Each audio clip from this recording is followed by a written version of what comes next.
Cristian, obviamente Neymar puede estar. ¿Por qué no es llamado? Football মানেই আবেগ, আর সেই আবেগের সবচেয়ে বড় নামগুলোর একটি নেইমার জুনিয়র। কিন্তু এখন প্রশ্ন একটাই, নেইমার ভক্তদের জন্য কি সত্যি দুঃসংবাদ অপেক্ষা করছে? বিশ্বকাপের আর মাত্র কয়েক মাস বাকি, কিন্তু ব্রাজিলের পোস্টার বয় নেইমারকে নিয়ে চূড়ান্ত সিদ্ধান্ত জানিয়ে দিলেন কোচ কার্লো অ্যাঞ্চেলোত্তি। স্যান্টোসে ফিরে গোল পেলেও ব্রাজিল দলে কি জায়গা হবে নেইমারের? চলুন দেখে নিই নেইমারকে নিয়ে অ্যাঞ্চেলোত্তি কী সিদ্ধান্ত নিয়েছেন।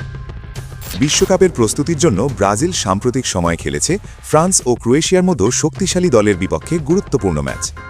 সেই ম্যাচগুলোতে নেইমারের থাকার কথা থাকলেও হঠাৎ করেই তাকে বাদ দেওয়া হয় স্কোয়াড থেকে।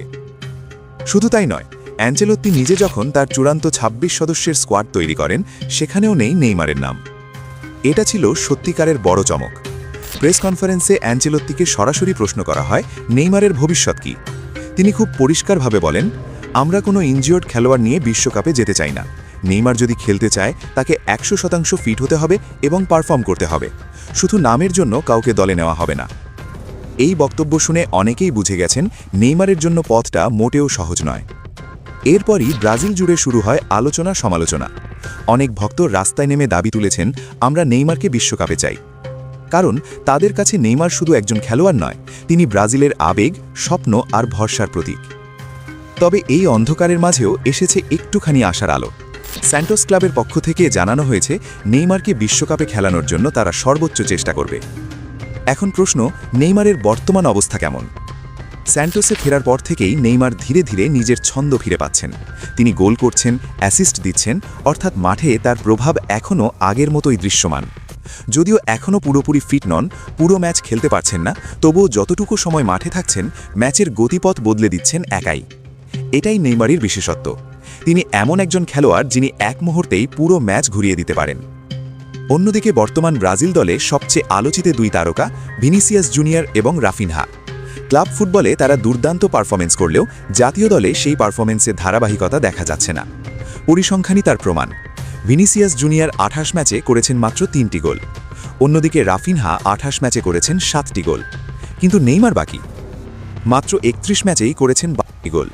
অর্থাৎ এখনও পর্যন্ত ব্রাজিলের হয়ে সবচেয়ে কার্যকর গোল স্কোরার নেইমারই। এই পরিসংখ্যানই বলে দেয় নেইমার এখনও কতটা গুরুত্বপূর্ণ। এখন প্রশ্ন, এমন একজন খেলোয়াড়কে বাদ দেওয়া কি সত্যিই সঠিক সিদ্ধান্ত? বিশ্বকাপ মানেই চাপ, মানেই বড় মঞ্চ, যেখানে অভিজ্ঞতা সবচেয়ে বড় ভূমিকা রাখে। আর এই জায়গাতেই নেইমার অন্যদের থেকে অনেক এগিয়ে। তিনি শুধু গোল করেন না, দলের বাকি খেলোয়াড়দেরও অনুপ্রাণিত করেন। নেইমার মাঠে থাকলে পুরো দলের আত্মবিশ্বাসী অন্যরকম হয়ে যায়। অনেকে বলেন নেইমার থাকলে ব্রাজিল ১১ জন নয়, যেন ১২ জন নিয়ে খেলছে, কারণ তিনি একাই ম্যাচের পার্থক্য গড়ে দিতে পারেন। তাই অনেকেই মনে করছেন নেইমারকে বাদ দেওয়া মানে নিজের পায়ে কুড়াল মারা। আরেকটি গুরুত্বপূর্ণ বিষয় হল, বর্তমানে ব্রাজিলের অনেক খেলোয়াড় ক্লাব পর্যায়ে দুর্দান্ত ফর্মে থাকলেও জাতীয় দলে এসে সেই পারফরমেন্স দেখাতে পারছেন না। এখানেই নেইমারের গুরুত্ব আরও বেড়ে যায়, কারণ তিনি জাতীয় দলের জন্য সবসময় নিজের সেরাটা দিয়েছেন। তাহলে কি অ্যাঞ্চেলোত্তি ভুল করছেন, নাকি তিনি ভবিষ্যতের জন্য দল গড়ছেন? সত্যি বলতে সিদ্ধান্তটা খুব কঠিন। একদিকে নেইমারের অভিজ্ঞতা, অন্যদিকে তার ইনজুরি সমস্যা। কিন্তু যদি নেইমার পুরোপুরি ফিট হয়ে ফিরে আসেন, তাহলে তাকে বাদ দেওয়া কি আদৌ সম্ভব? ফুটবল ইতিহাস বলে, বড় টুর্নামেন্টে বড় খেলোয়াড়রাই পার্থক্য গড়ে দেয়, আর ব্রাজিলের জন্য সেই বড় খেলোয়াড় এখনও নেইমারই।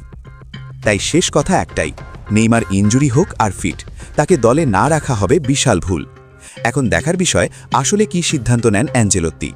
নেইমার কি ফিরবেন বিশ্বকাপের মঞ্চে, নাকি ভক্তদের হৃদয়ে থেকেই যাবেন এক অপূর্ণ স্বপ্ন হয়ে? আপনার কি মনে হয়, নেইমারকে কি অবশ্যই দলে রাখা উচিত? কমেন্ট করে আপনার মতামত জানাতে ভুলবেন না। ভিডিও ভালো লাগলে লাইক, শেয়ার এবং সাবস্ক্রাইব করতে একদমই ভুলবেন না।